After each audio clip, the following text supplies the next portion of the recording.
ladies and gentlemen, and welcome to the City Union's Labor Forum. My name is Paul Post, President of the Don Owens Memorial Fraternal Order of Police, Lodge 88. I'm joined tonight by Brad Rushton, the President of AFSCME Local 2487, and Jordan Canada, President of the Bloomington Metropolitan IAFF Local 586. We represent City of Bloomington Union employees in the police, fire, public works, and utilities departments. Together, these three groups of union employees are the sponsors for tonight's Labor Forum with the three Democratic mayoral candidates, Don Griffin, Susan Sandberg, and Kerry Thomson. Thank you to the members and their families who are in attendance, and the candidates for attending, as well as our local officials and members of the public who have joined us. Our candidate guests tonight are Don Griffin, Susan Sandberg, and Kerry Thomson. Mr. Griffin was appointed Deputy Mayor in March 2021 and served in this role through December of 2022. He is the broker and owner of Griffin Realty, a local real estate firm in operation since 2003. Ms. Sandberg is one of three at-large representatives on the Bloomington City Council. She has served on the City Council for 16 years and is a four-time City Council President. She also served as administrator at Indiana University's O'Neill School of Public and Environmental Affairs prior to her retirement there. Ms. Thomson is director of Indiana University's Center for Rural Engagement, where she has been at since 2018, and prior to that, she was the chief executive officer for Habitat for Humanity of Monroe County for 20 years. Each candidate will have 1 minute to make an opening statement, and by drawing numbers before we begin, we'll be starting with Don. Candidates will have 2 minutes to respond to each question, and we'll wrap up tonight with 1 minute final statements from each candidate. These questions were submitted by the membership from the three unions of city employees. Tonight's moderator is Monroe County Recorder Amy Swain. Amy is no stranger to candidate forums. She was twice elected to serve on her township board and then continued serving as township clerk for the following 4 years. In 2018, she ran for state representative but was defeated by a 60-40 vote. Last year, she ran to be your Monroe County Recorder and was sworn into office on January 1st of this year.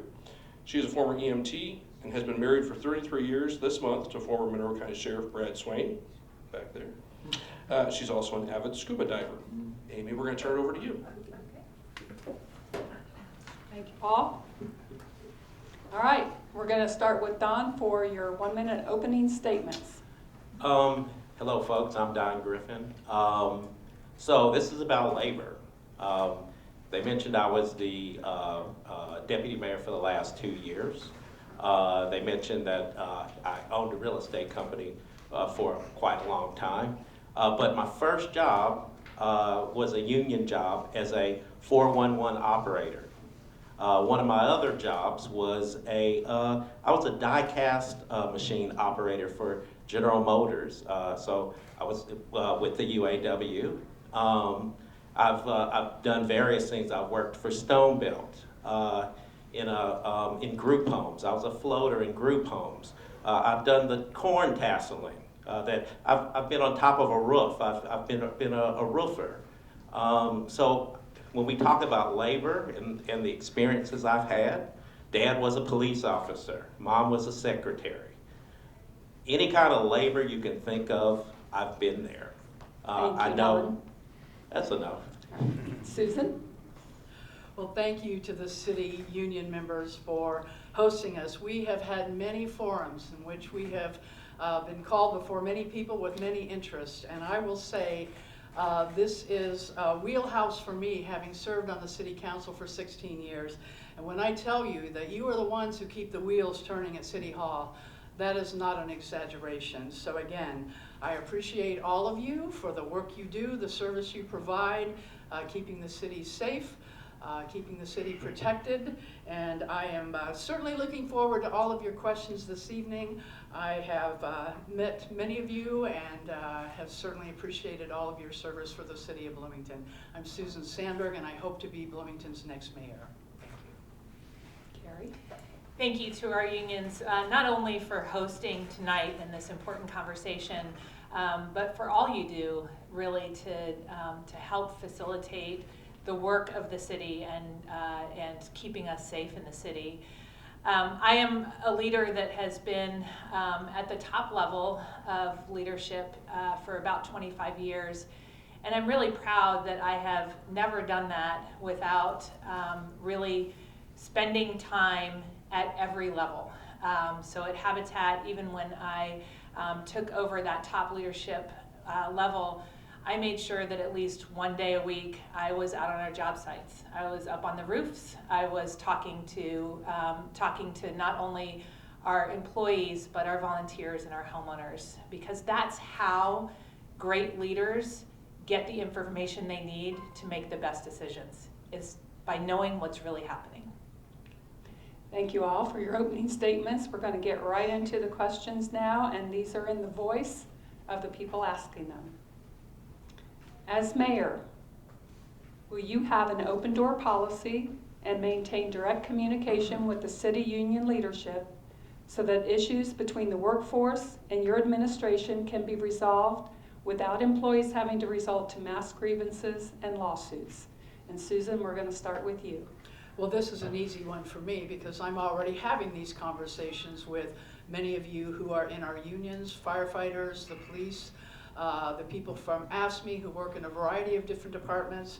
And I have learned a lot from meeting with you and talking with you, being invited to come and hear what some of your workforce concerns are.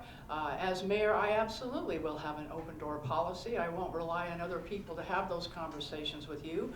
We cannot solve the problems that we're having in this community with regard to public safety, with regard to essential city services, if we don't talk to you who have the boots on the ground and have the expertise and the skills. And I think in this current administration, it has been far too much ignored.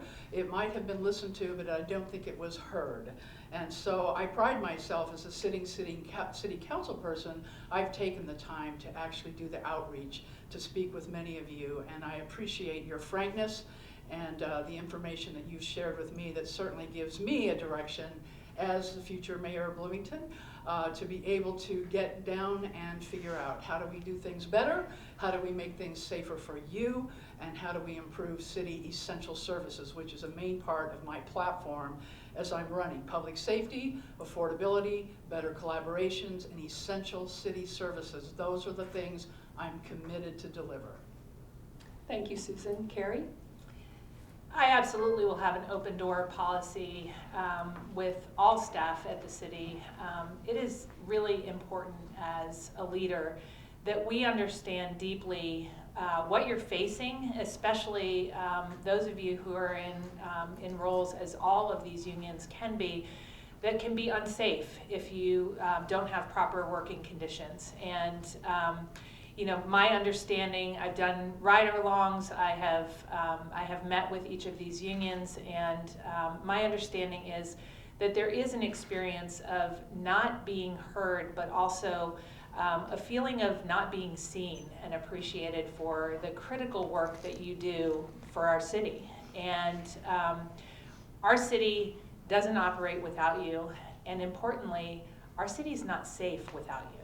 And so as your mayor, I want to hear from you, and I want to understand what problems there are and how I can help support getting those solved. I do have an open government plan on my website, and that includes being open to the whole community, and recognizing that our union members, all of our staff members, are doing the work of the public service, and that is job number one for the city. And so we don't meet our mission without you, and it's important to me to understand how we can improve that service. Give me the question again. Sorry. As mayor, will you have an open door policy and maintain direct communication with the city union leadership so that issues between the workforce and your administration can be resolved without employees having to resort to mass grievances and lawsuits?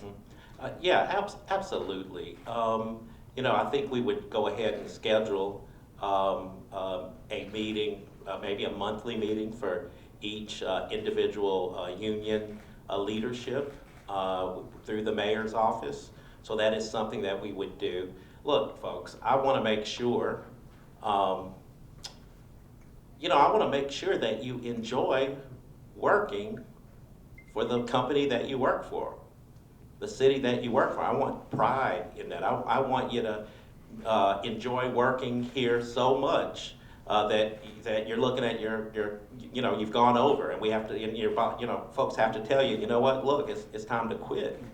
We need to be an environment where it's not just a job, it's a career. And we all feel like family. We need to erase the doors that we have from different departments, different levels. We all need to feel as one family with one common goal, right? And that's to make our community better, to make this the best community ever.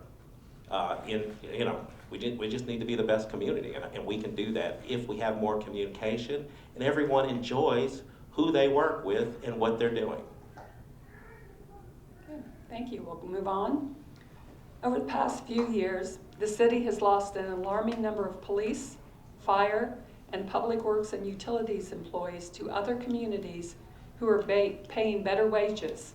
As mayor, what would you do or implement to retain these experienced employees in the city's emergency and essential services departments? And Kerry, we'll start with you. Well, I'm first of all glad that the question includes retention, because we're hearing a lot about recruitment and having to replace the people who are leaving. And the best people to focus on, if you are facilitating leadership of any organization, is to keep the people that are already here. And that will include and must include looking at pay. And we also need to look at an overall morale issue that I understand that we have. And morale issues can be caused by a number of things. And it's important to understand what those issues are. I understand they include pay, but they also include other things. What I am hearing is that people are showing up to work and day after day having to address our mental health and substance use crisis over and over again, and not being trained mental health providers. That really, the city needs a plan, and we need a way to proactively create a path forward so that we can start improving people's lives with dignity, and so that we don't have to send you into dangerous situations over and over again that are repeated.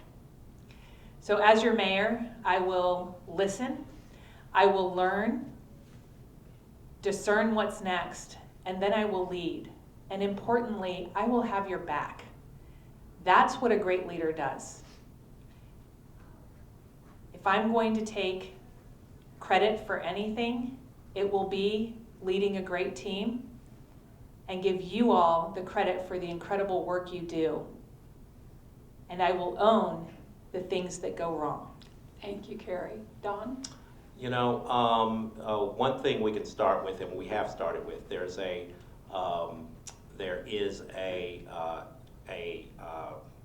new position for retention and recruitment that we've got a person who recruits. We actually have a recruiter now, and so this is going to give us more opportunities to keep the folks that we have, as well as bring in brand new folks. Look, we have to keep an eye on the communities that are around us that are paying more money, and so we need. Even though we have these contracts in place, we've just negotiated 2 contracts. One was the police, and then we just renegotiated AFSCME's contract. However, we have to still keep our eye on the ball. We can't wait until the end of a contract to figure out that we're losing people due to money. And then let's go back to the fact that we do want you to be valued. We do want you to understand that your worth, and that the city does not survive without you. So going back to the whole idea of I keep talking about belonging, right? That's not just a community folks, that's the folks that we have working for us. And so just the continuation on that, We've got the recruiting part, the police and fire. We have another program for lateral transfers to bring in more people. We really need more people so you don't have forced overtime, right? That's where a lot of the mental health that Kerry's talking about is coming from, because nobody wants to work overtime, Thank forced you, Don. overtime. Susan? That recruiter is going to have his work cut out for him, because this problem did not just happen overnight. Many of us in the City Council were quite alarmed when the very courageous Paul Post and Jeff Rogers from the FOP started coming to City Council meetings to give us some heads up that there were issues within the Bloomington Police Department with losing good officers, well-trained, well-disciplined, experienced officers being peeled off by other communities that were keeping pace with competitive wages. And it is more than wages. It is morale. It is about giving these officers the tools that they need in order to stay safe themselves. And so we now feel the heat coming up with the fire department, as well as some of our really skilled AFSCME workers who are leaving us for other jobs in other communities. So we must keep pace, and we must listen to them, and we must actually hear what it is that they need in order to stay on the job.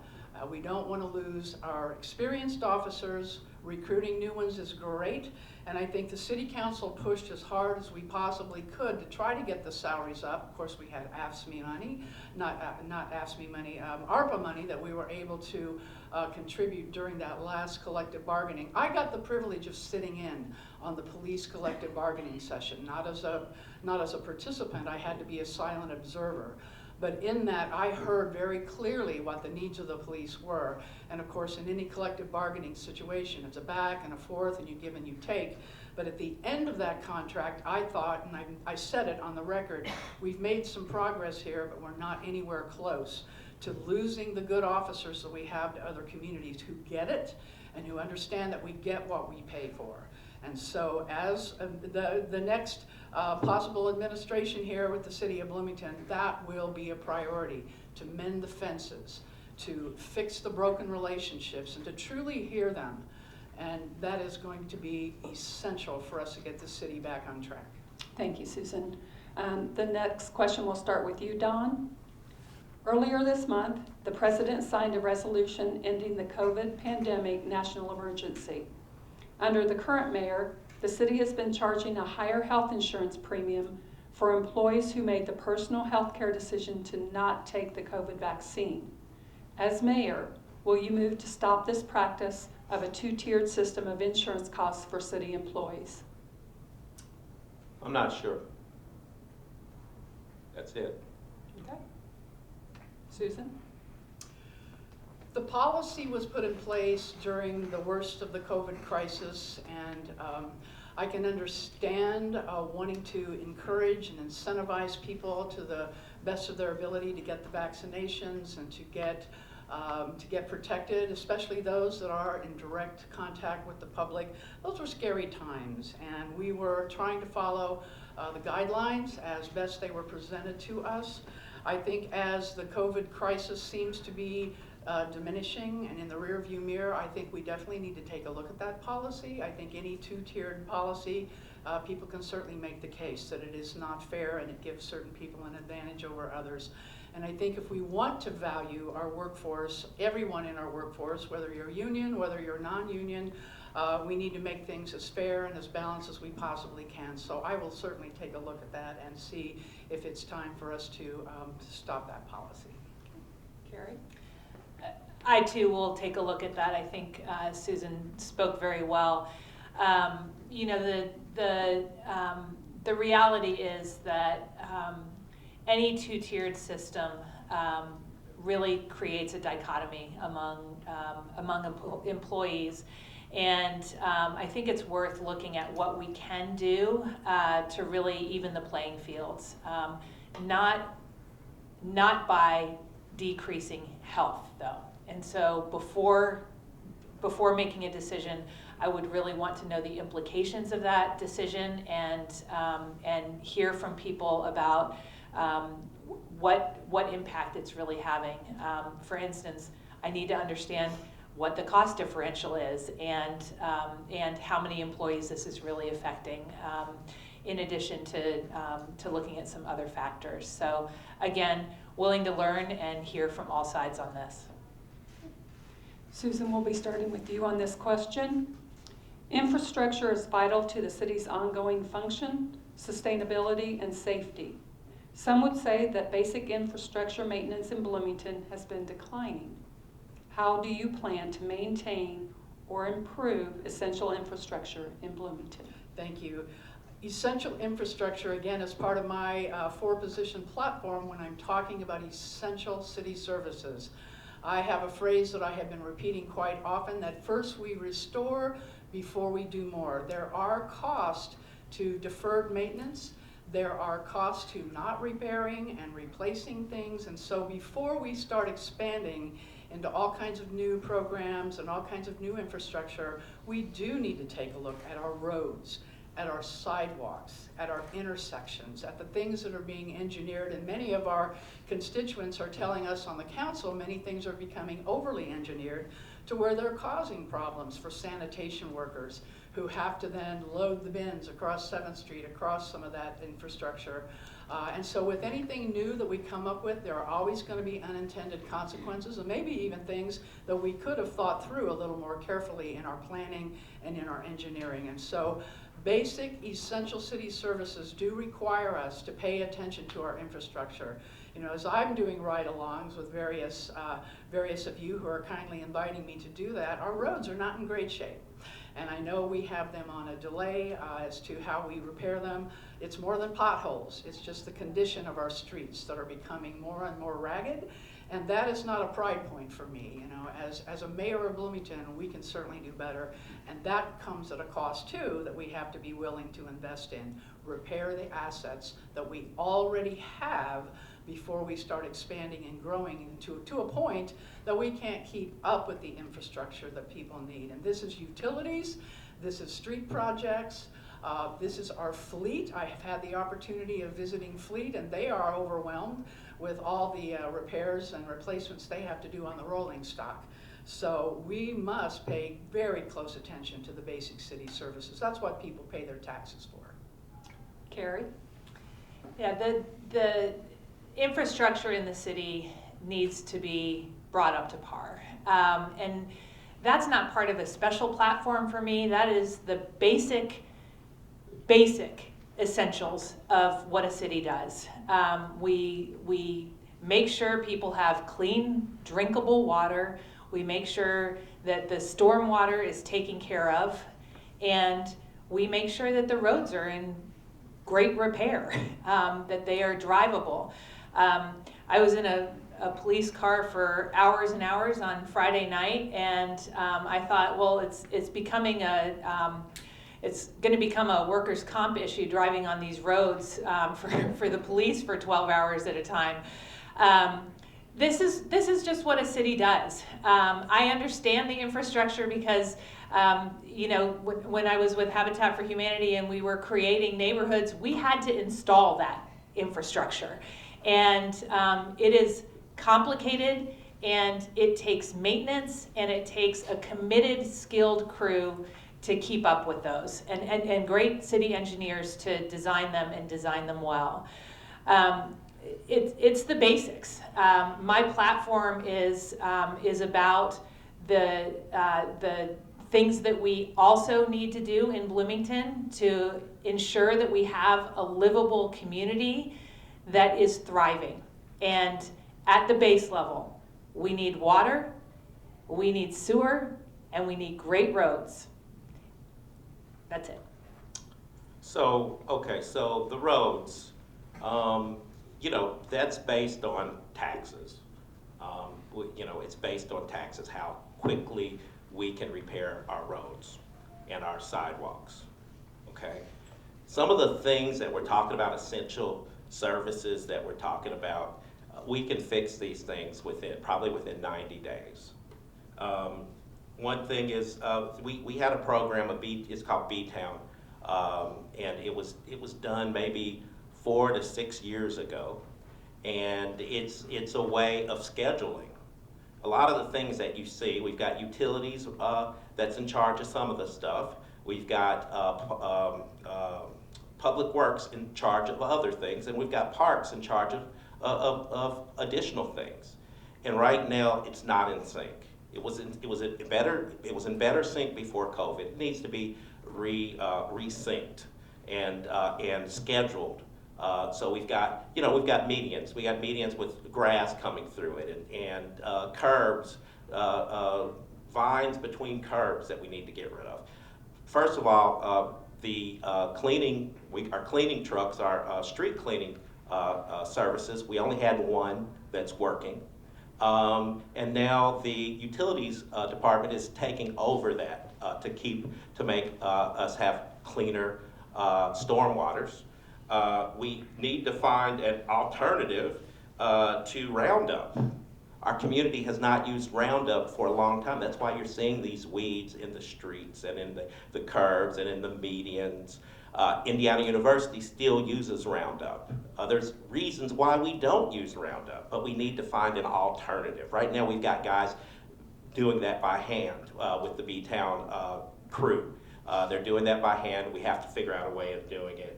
And so Roundup, reestablishing the B-Town thing that used to be established, and there's a Beautify America program that we were involved in at one point in time, and we need to get involved in that again. Okay, Kerry, you will be the first to answer this question. Because of a lack of staffing, overtime needs, and a sense of low support for essential workers, we've seen a sharp decline in employee morale, which has been mentioned, in the police, fire, and public works and utilities departments. As mayor, how will you show you value the union workforce and show them that they are more than an easily replaceable number and should continue to stay at the city for a full career? Well, I think we've partially addressed this question. Morale, I understand, is extremely low, and part of my leadership style is management by walking around. I will show up and I will listen to you. I will hear how things are going and see the different stations that you're working in and your work environments. But importantly, that open door policy is going to be critical so that you can talk to me and let me know how we can help improve the morale. Supporting our city employees is critical, and without that open door and without a methodology of how we respect what you are asking for by finding ways to implement solutions that are doable for our city, that's the path forward. In every leadership position that I have held, I have created a distributed leadership team. Those work with limits of authority and checks and balances, but very high trust. The mayor is not an expert in fire safety, in policing, or in fleet maintenance. The mayor is the expert in leadership and facilitating the work of a team. Listening and learning what we can do will be the path forward. I cannot commit to pay until I understand what the finances of the city are. And none of us understand that now because we haven't had an audit in years. Okay, Don? We've had an audit in 2020, folks, and the state is the one who controls the audits, not the city. So let's get that straight. Let's stop saying that. One thing, respecting folks, we do have to put our money where our mouth is. Yeah, we're not going to be able to change our union, what we've agreed upon all the time, but there's ways of doing that. Looking at everybody as essential workers is the first thing that we need to do. So, I'm thinking down payment assistance for all our employees. For AFSCME, it's not going to be $100,000 like the police and fire currently get. And that's really a pilot program right now. But we need to, we need to say that we value everyone, right? The other thing is, another thing I want to work on is creating data. I want to create, I want to negotiate with Indiana University, Ivy Tech, and other trade schools to say, if you're getting an education, give you a discount similar to what, because folks, we're losing people to Indiana University all the time because they've got children or they want to go back to school, and you can get half off. You can get assistance on your tuition, and I want to be able to provide the same thing for our folks. So we got to think of little things like that, and just bringing everybody in. Right now, we're in a hierarchy where a department head really only talks to the guy underneath him, and so forth, and so on. That needs to change. The guy from the bottom needs to be able to talk to the guy at the top to say, this stuff is going on. And not just union leadership, but everybody needs to have a voice. Thank you, Don. Well, the question of overtime is certainly a critical issue, and I spent the morning today with Battalion 5 and learned a lot. And I learned a lot by going out on 3 calls in a row later in the afternoon, but in the morning I was kind of a white cloud. I understand that when you get to be a visitor there and you get called out on a call, then you become a black cloud. But earlier in the day, I actually got to meet with one of the physical therapists who come in and work with firefighters and police. It's a half-time position, working with fire and police. And she comes in to help rehabilitate some of the injuries. And she and I had a very good conversation about the problem when you are so short-staffed that overtime becomes an issue. And on the one hand, morale is very low whenever you have staff shortages, but the morale is also very high with these departments who spot each other. And they take on overtime to support one another, those that are still there. But when Kim and I were talking about the problem with overtime is, it does create the tiredness factor. If you're working overtime and you're taking on more shifts, that's time you're not replenishing your batteries. That's time you're not taking care of your family. And that's time that you can then get more likely to be injured. And so the injuries are going to be on the uptick if we don't pay attention to getting our staffing levels up to the point that we don't have to force our personnel to do overtime, which is costly for them in a physical sense and costly for us as a city to have to pay overtime because we cannot keep pace with the staffing that we need at the levels we need to keep them safe and healthy, to keep this community safe and healthy. And this is a priority for me. This has gone beyond something that is kind of on the side. And we do have a budget advance tomorrow when we're going to talk about the 2024 budget. And you can bet what's going to be on my mind. All right, next question. What would you say to a taxpayer who is unhappy with slow response times due to the current staffing situation in several city departments?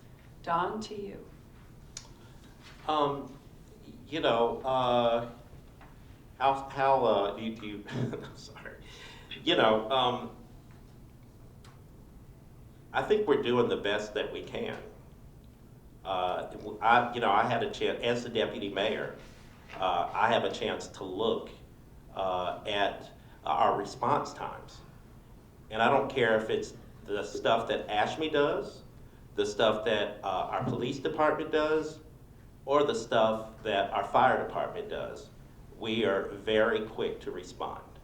So I think I would tell that person, you need to, I'm just going to say this, you need to hold your horses, because our people work very, very hard to get things done.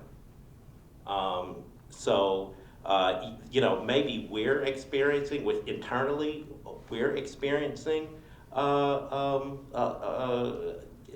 some drawbacks because of lack of folks and folks who are tired. But the community, I think, is getting a good product. And our people are very responsive. I don't care if it's snow, I don't care if it's fire, I don't care what it is. Issues in a park, our folks are quick. That's what I would say to them.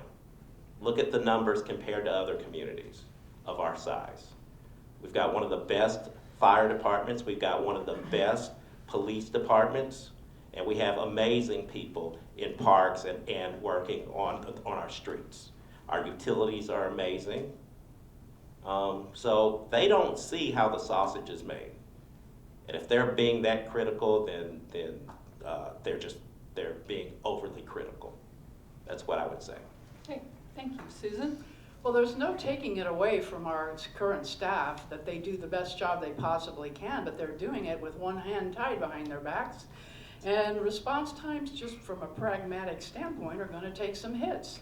And again, just in my ride-along experience today with Battalion 5, I was talking to them about ambulances and EMTs, and even IU Health is really strained to the breaking point with ambulances that are constantly on runs, and of course then our fire department has to pick up many of the slack pieces for elderly people who have fallen in their homes and need someone to assist them to get back up on their feet.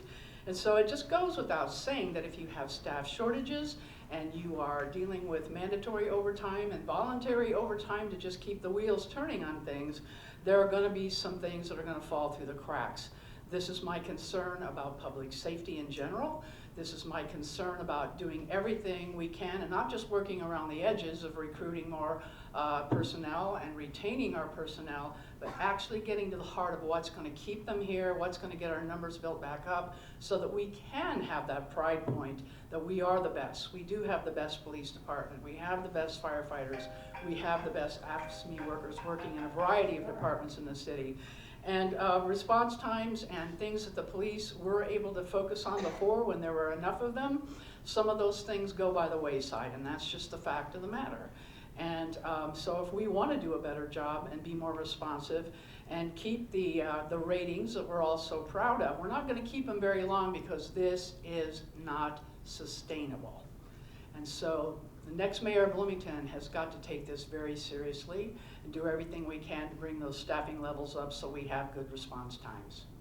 Okay, before you answer, Kerry, just want to remind everyone, make sure your cell phones are turned on silent so that we are respectful to not only our candidates here, but also to the people who will be watching these recordings.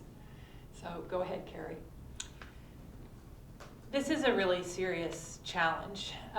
Response times when it comes to public safety are really serious. And response times, period, to our taxpayers are critical. It's not okay to slough it off and say, sorry, we're doing the best we can. We do have to increase our staffing. And the city budget is put together by the deputy mayor and it's approved by the city council. For the life of me, I can't understand how the council has continued to approve budgets without seeing an audit. A private audit can be done as soon as you close the books. You do not have to wait for the State Board of Accounts. This administration has bragged about nearly doubling the budget just in this administration's time. Yet we hear that our public safety workers are underpaid. How is it that we can hold both of these truths? How is it that the taxpayers don't have an answer to where our money is really going? If we want to staff the city, which I do, we have to get a handle on the books, we have to understand where our money is going, and then we need to use it as the incredible tool it is to pay our people and to take care of the essentials in our city. As a leader, I have never closed the books without promptly starting an audit. I have all 3 of the living former mayors on my team. They're actively giving me feedback and advice. All of them engaged private audits and did not wait for the State Board of Accounts. It's not an excuse that the taxpayers or you, our city servants, should accept. Okay, I'm going to allow a 30-second rebuttal by both Susan and by Don. Susan, if you want to go ahead and start. I think it helps to have experience on the city council to know what the city council can and cannot do with regard to a strong mayor system. When you are one of 9 on the city council and you are dealing with something that is a $230 million budget, it would be irresponsible at the end of all of the budget negotiations, all the departmental hearings that we have, for us to scuttle that budget and vote no on the budget that would impact and impair the functioning of this city for all of the departments. And so there have been times when there have been parts of that budget that I did oppose and that I very strongly said so in the initial hearings. Thank you, Susan. Don? Kerry doesn't know what she's talking about in regards to this.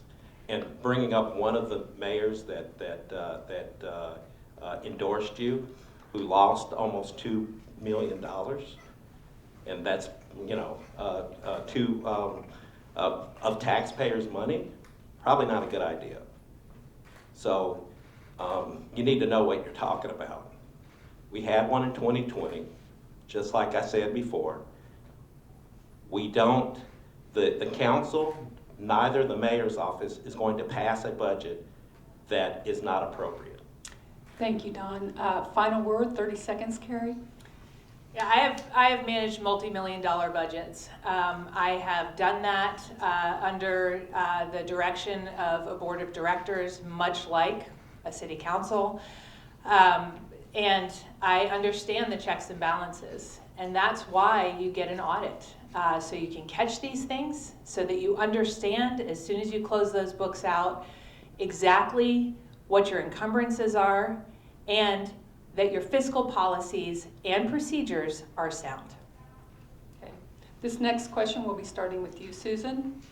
The first quarter campaign finance report was released last week. Can you explain your campaign's funding strategy?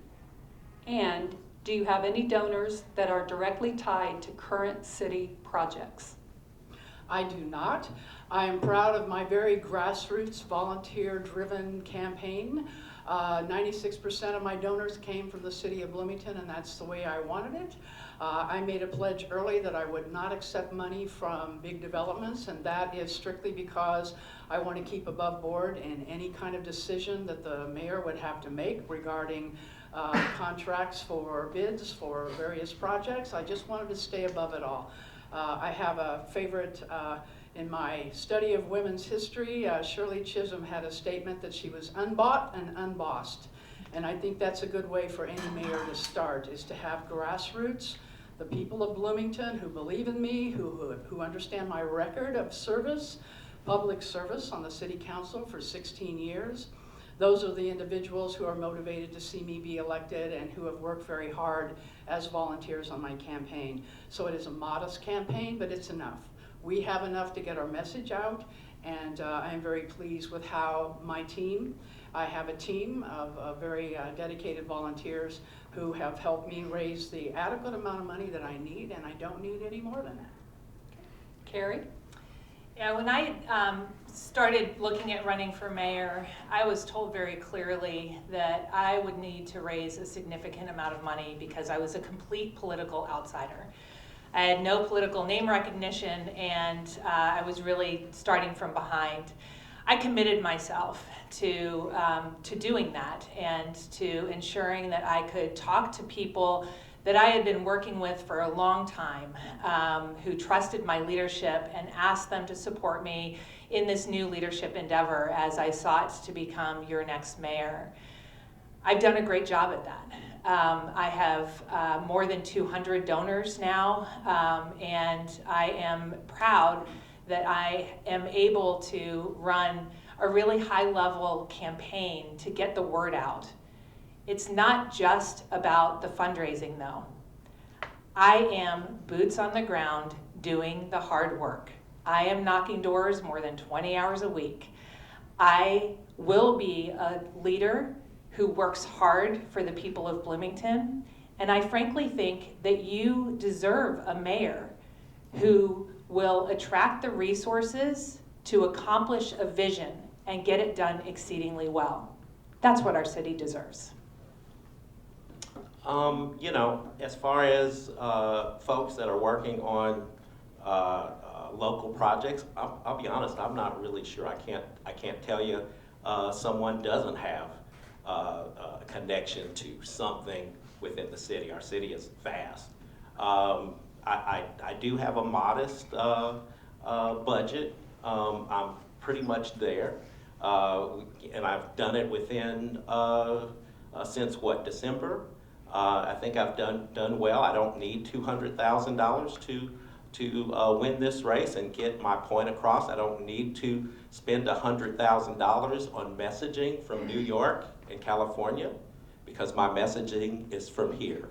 Because I'm from here, I know where we've been, and I know where we're going. And yeah, I'm very proud of the messaging that the Griffin campaign has.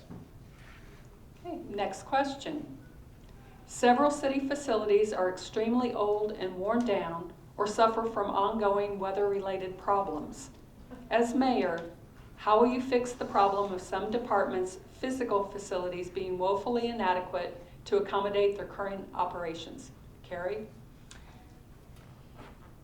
Well, I think, you know, this comes back to how we spend money, and I would look first at ensuring that all of our physical spaces are safe, and that our employees are safe and our residents are safe in them. And that would be my first spending priority. If there are any safety issues, we need to get them really fully up to code and secure.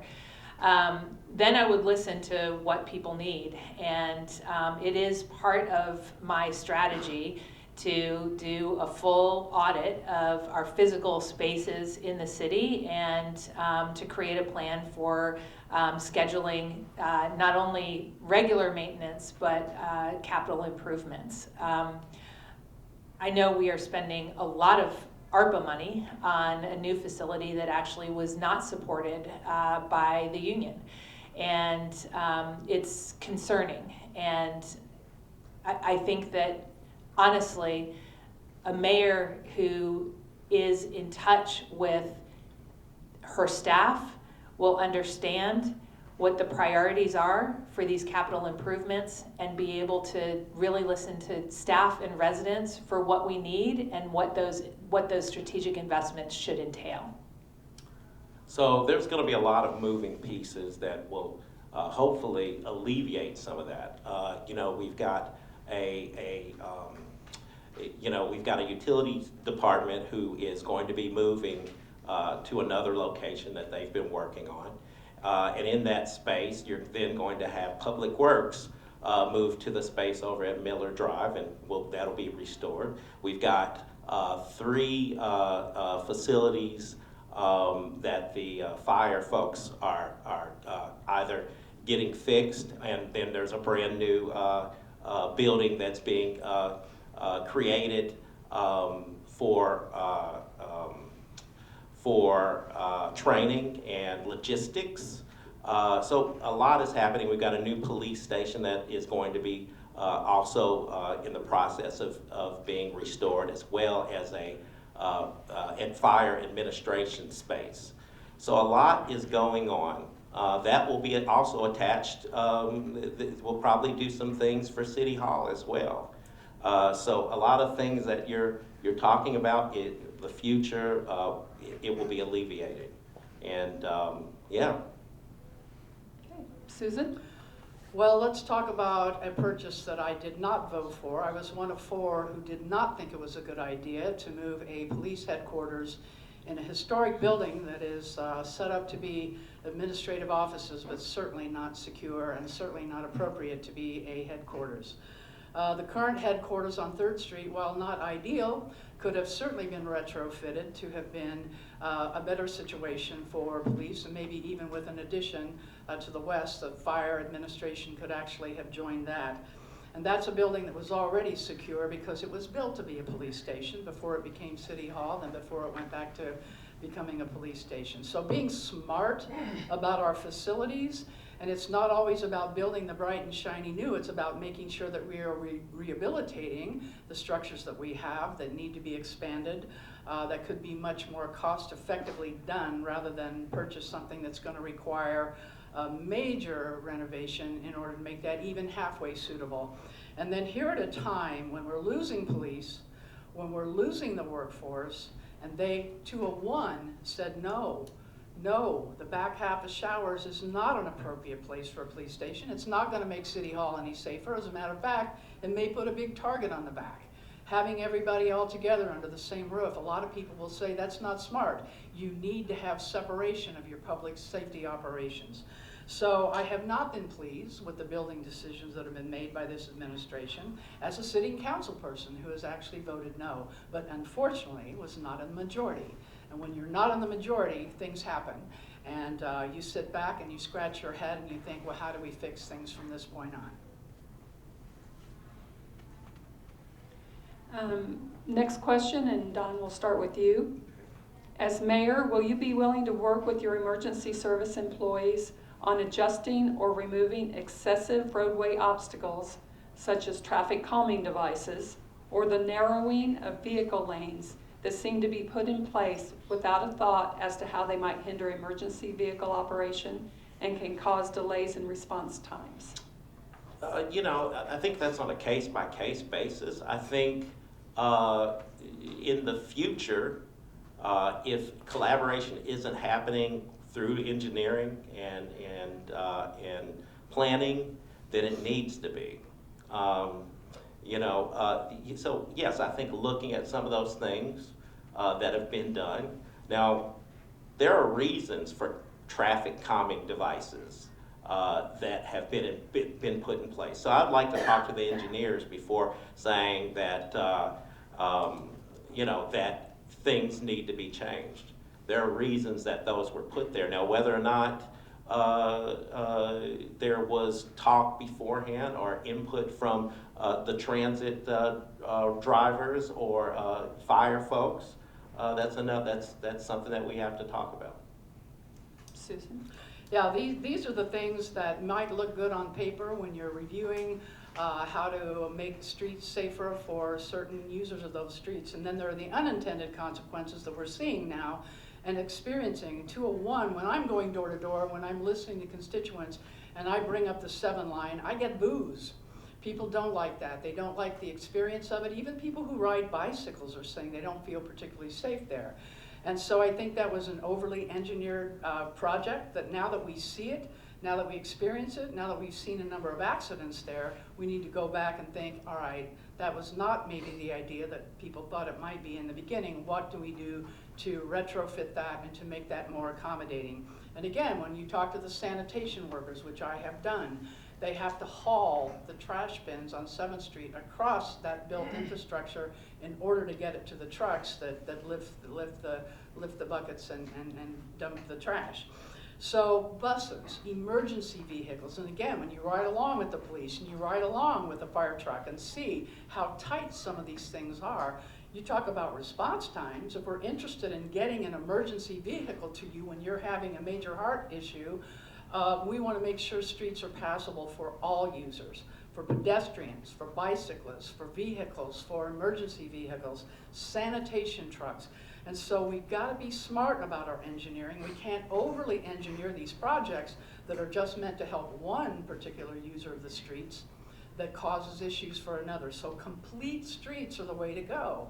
We used to talk about complete streets all the time. Let's make our streets safe for everybody, not just the bicycles and the new bicycle infrastructure that seems to be kind of the heart of some of the biggest complaints that we're hearing now. So it's a matter of taking a look. When we make mistakes, let's admit to it. This didn't turn out the way we wanted to. It's time to retrofit that. It's time to correct that. I don't think there's any shame in admitting when you've made a mistake and you need to go back and correct it. Thank you, Susan. Kerry? I'm just wondering why emergency services aren't at the table when we're making these massive decisions.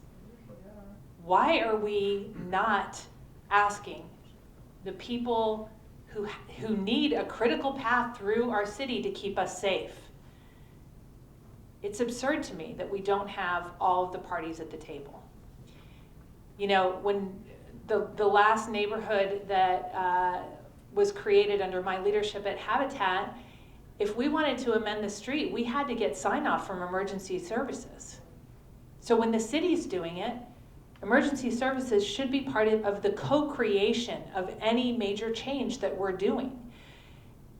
If you all cannot get to people, if we're creating workers' comp issues and hazardous work environments because we're having to haul trash cans by hand, I mean, the reason that we have those trucks is to keep our trash collectors safe. And so if we then create a street that doesn't work that way, then we have done the city a disservice. Multimodal transit means multimodal transit. It means that we don't prioritize one mode of transportation over another. And I ride my bike to work every day. I value our bike lanes, and we need to be able to get our fire trucks, our police cars, our buses, and our sanitation trucks through the city effectively and efficiently. Okay. Next question. And Susan, we'll start with you. If annexation goes through, what would you tell county residents concerned about the current lack of staffing at the police and fire departments and the city's ability to provide the required essential services to those new areas?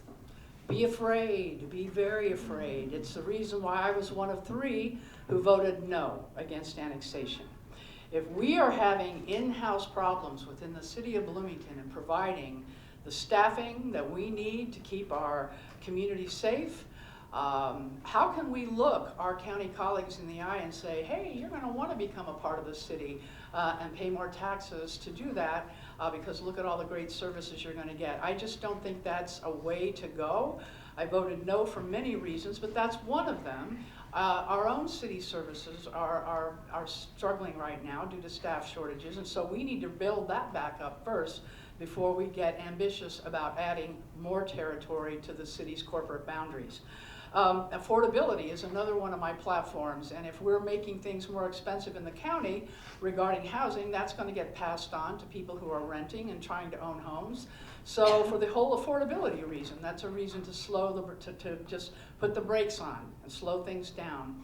Things were handled, I think, very badly from the very start of this annexation process. It was too much, it was too big, it happened without proper consultation with our county colleagues and their constituents.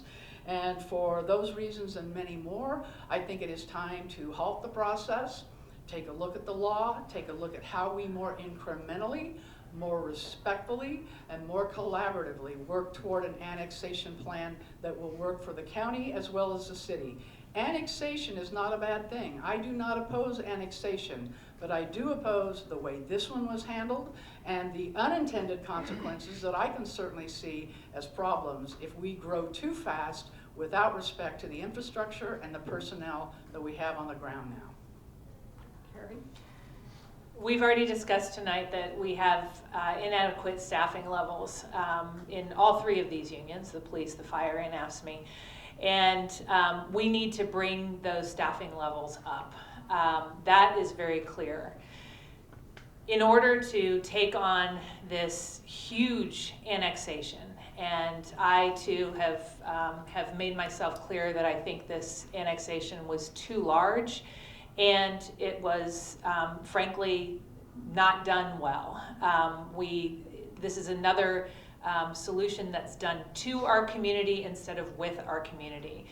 And so we need to really focus on staffing up our police and fire. My understanding, however, is that the expansion in the annexed area is not going to be covered by our city fire. It's going to be covered by the township fire departments. Police, however,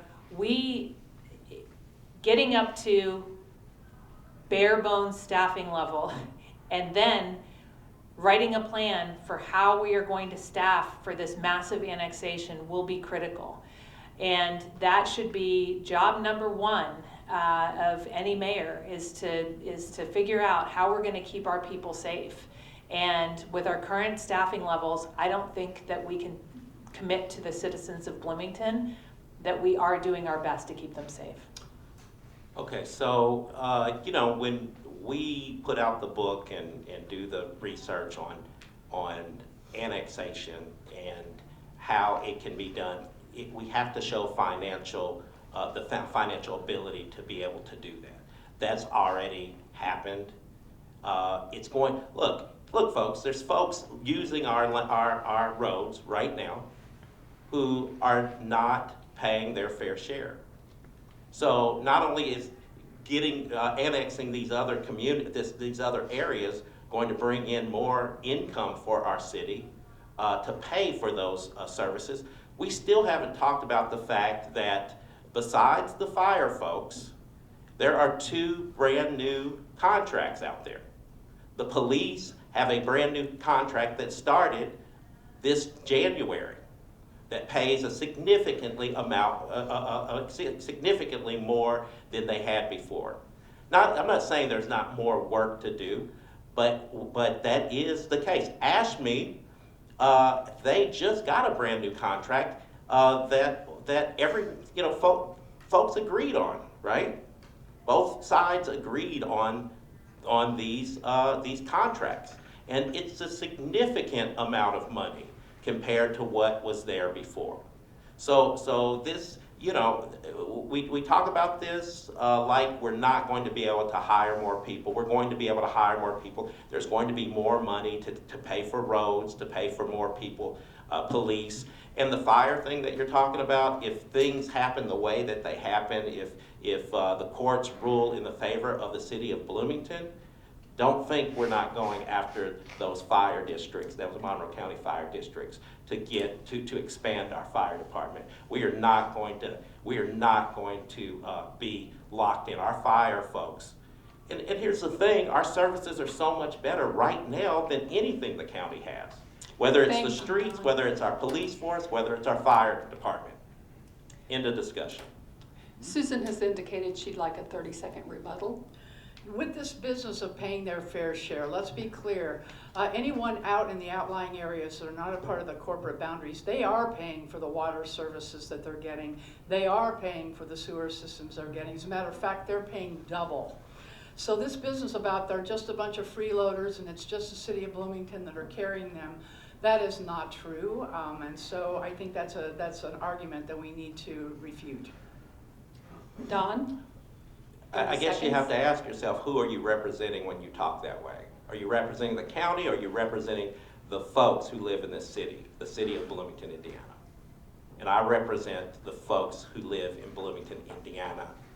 And if you're using our services and you're in those areas, you should be paying your fair share, period. Okay, next question. A large amount of your union employees' time is consumed with managing calls with transient and mentally ill persons who came here from outside of Monroe County.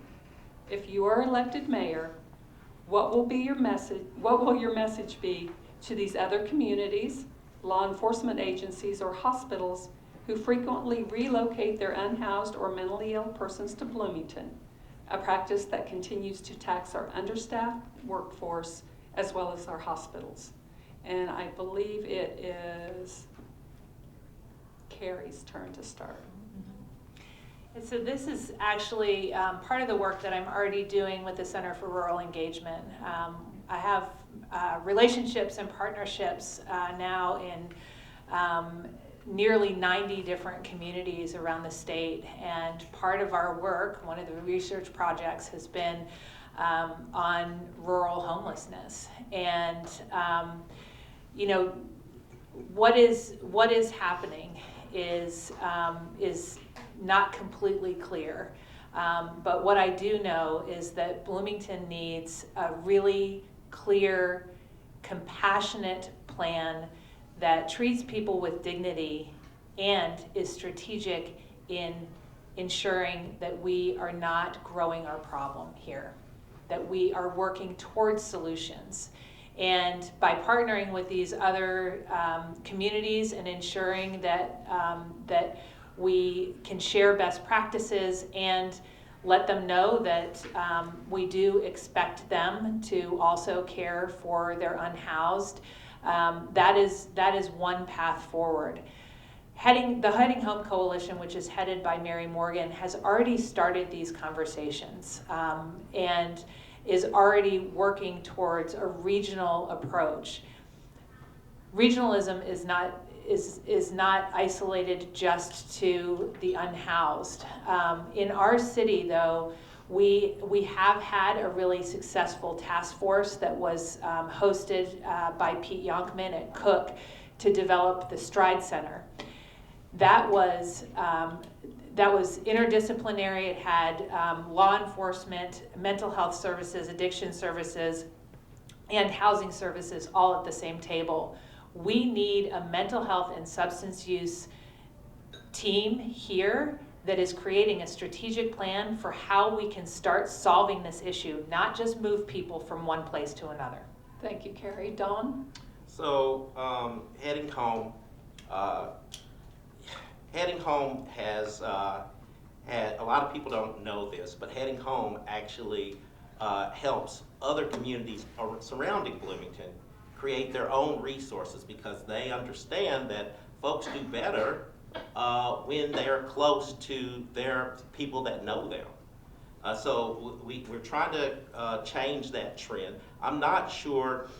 Look, when we talk about that, we're trying to take ourselves off the hook by saying these people are not our people. That's not true. There are some people that come here, but a lot of these folks are relatives. They're sisters and brothers and parents and their children who are out of foster care, living on the side of a building. They're folks who came out to their parents and have been kicked out. They're folks that experience a chemical imbalance that they knew nothing about, and all of a sudden they just are acting strange, not taking drugs, not drinking. So we've got to change when we talk about the folks who are unhoused. And keep in mind, we got to talk to the county about using the jail as a mental health facility. We have to talk about creating wraparound services right now, and not waiting for a new jail to come about. I want to talk about blended professional. There's a group, a blended professional group that HealthNet has created in Indianapolis. I want to bring that here. And then I can't read my own daggone writing. But anyway, blended professional. I want to implement that here in Bloomington, where people from several agencies come together in teams and go out and help these folks. And they know who they are. They know where they've been. Thank you, Don. Susan? Well, Bloomington has always been a community that's been rich with resources, nonprofit, public, private, and I've always been very proud of that. Throughout my tenure on the City Council, I've been on the Jack Hopkins Social Services Committee. I chair that this year. There's tremendous need in this community, $900,000 worth of requests for $300,000 worth of allocations. So, Bloomington is an attractor community. There's no two ways about that. People come here because there are good food services, shelter services, healthcare services, and that's a good thing. We don't want to take anything away from that. That said, the number of people in our community that are suffering from terrible addiction problems, terrible mental health issues, that we are finding our law enforcement and our fire department and a lot of people in the community having to respond to, is a symptom that we do need to do a much better job, not only in the harm reduction that money is going toward, the Narcan, the needles, the supportive housing situations, but we need to invest more in the mental health care to get individuals healthy, to get them self-sufficient, to get them off of the drugs that they're on, to get them the mental health care that they need so that they are able to function much higher in society. Now, until they can, they are causing much more work for our police and our fire. Just today, part of my tour with Battalion 5 was to visit Crawford Home. And that was a very sobering experience to talk to the people who manage that facility. And I think the intention was good, housing first. I buy into that theory, that get people off the streets, get them out of the tents, get them into housing. But then the next step is get them help, get them services, and that is what is lacking. And I saw that firsthand today. So I know what the police are dealing with. I know what the fire department's dealing with. It's a problem. We need to face it. Okay, for this next to the last question, we'll begin with you, Don. This is a fire employees question, but it relates to all city employees. The current mayor promised the fire department employees he would start a retiree insurance program, but has never followed through on that commitment. Will your administration be willing to add this type of benefit for employees who retire from the city of Bloomington? I'll look into it, but I'll be honest. I'm not familiar with the program that they're speaking of. If they're talking about there's a national. I wish that person was here. There's a national version of that as opposed to what they have going now. If that's what they're talking about, then we could talk more about it. But I really don't. I really don't know. So I guess it would be something that I would discuss. How's that sound? Fair enough. Susan? Well, if that is something that has been promised, that tells me it is doable. And I think most things are doable, but you have to take a look at your budget. You have to prioritize that in your budget.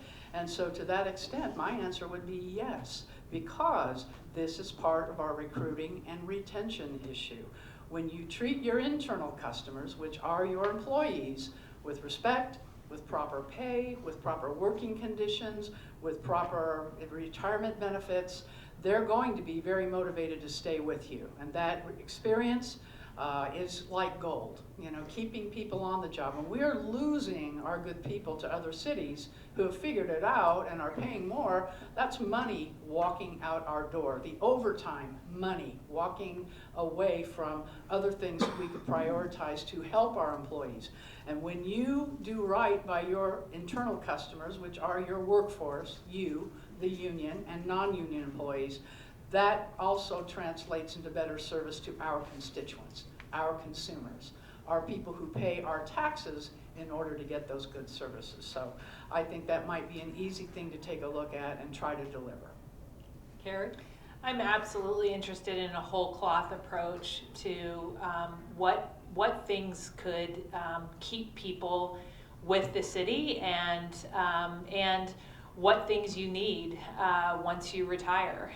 So I'm absolutely open to looking at it. I don't understand yet the financial implications of such a program. And I don't know exactly how important it is to the union on the whole. But I'm looking for every lever we can push to figure out how to increase morale and compensate our team really fairly so that they stay with us. Okay. Susan, we'll begin with you for this final question. As mayor, will you direct human resources and the individual departments to conduct proper exit interviews with all employees who leave the city? Second part, will you work with HR to review those responses and then use those interviews to make positive change? Yes. That is a critical piece of when you find yourself with employees that are hitting the door at alarming rates, you need to know why. And I think it is incumbent on us and our HR department to conduct those exit interviews and to hear what's on people's minds, why they're leaving, because that's the only way we're going to actually stop working around the edge of this problem and actually go to the heart of it. If we want to keep our workforce that are professional, well-trained, disciplined, skilled, and that's money that we keep when we're able to keep those employees, we need to know what are the reasons. And I already know many of them because I do talk to both the leadership at all levels of the union and the rank and file, the members themselves. And so, I'm very well aware of why they're leaving. A lot of it is monetary, but not all of it. Some of it is just the lack of respect that they feel from this community sometimes for their dedication and their service, what their families sacrifice. And they are looking for greener pastures. They're looking for places where maybe they're not going to be under as much duress. They're not going to be faced with some of the overtime that's causing some of the burnout. And yeah, this is absolutely bare minimum basics, things that we need to do with our Human Resources Department to understand why the losses we're facing are so critically important at this time. Kerry? I absolutely will do exit interviews, and you can learn a lot from those. However, I think it's even more important that we have these discussions before anybody gets to the point that they want to leave. In my role at the Center for Rural Engagement, we have implemented quarterly engagement discussions where an employee and their direct supervisor have a discussion about how is it going, and how, are there any barriers in your way to doing your best, and are there any ways that we can make you feel more appreciated or know that you're valued here?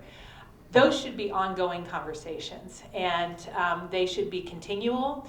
And these kinds of systematic communications are how the teams that I've led have had such high satisfaction. We are in the top tier of engagement, not only at the university, but in all Gallup surveys, the top 10% in the country. So these conversations lead to impact on the teams and lead to improvements in our culture and our work environment for everybody. Don? Yes and yes. Of course, exit interviews would be, I would love to have exit interviews with all our employees that are leaving. But as Kerry said, it would be great to have a open and honest dialogue before that happens. We need to create a sense of community that we don't have yet, and it takes a while. But having a community where folks they're valued, their opinions are valued, is important. So yes and yes. Both. Okay. Well, that ends our questions. We're going to have closing statements starting with Kerry, and then Paul's going to come back up for some closing comments for the evening. So, Kerry? As your leader, as I hope to be nominated in the Democratic primary as your Democratic nominee for mayor, I will always look at what we can do and instead of what we can't do. That's what leadership's about. It's not about a strong mayor system and keeping people in their place. If you have 4 times been president of city council, the work happens between the meetings. We have to start building bridges and consensus before we get to a yes or no vote. I will work with the council. I will work with you all as the employees of the city of Bloomington. And importantly, I'll work with residents to make sure that our city is as great as it possibly can be. And that feedback and the bridge building can create systems where we can work together to improve not only your working systems, but our city as a whole. Thank you. Don? Folks, I've lived here for 52 years. I plan to live here for another 50 years, Lord willing. I want to work with you, right? And I want to see you at the grocery store with positive thoughts and positive ideas. I'm going to be here. You're going to be here. I want to create community with you.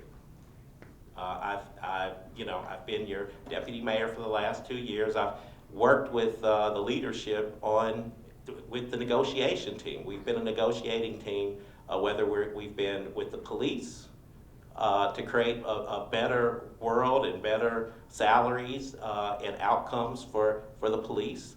I've worked with the AFSCME team on creating what I think are a transformative contract for you folks too, and I want to continue that on. Believing in Bloomington means believing in the people that are working together. Thank you, Don. Susan? I want to thank all three of the presidents of the unions who have invited us to speak with you and listen to your questions and give you our answers, and that will be Jordan Canada with the Firefighters Union, that will be Bradley Rushton with AFSCME, and that will be Paul Post with the Fraternal Order of Police. I've learned a lot from all three of you in our many conversations we've had over the years, especially in recent years. And I also want to thank the members of all the unions who work for the city of Bloomington, and for their spouses. I know they're just as dedicated as our workforce is. All the non-union people who work for the city of Bloomington, you're gold to us. I recently got the endorsement from AFSCME, and I will tell you right now, as a Sandberg administration that will value the workplace, that endorsement is worth gold to me, and I thank you. Let's go ahead and give a round of applause to our candidates.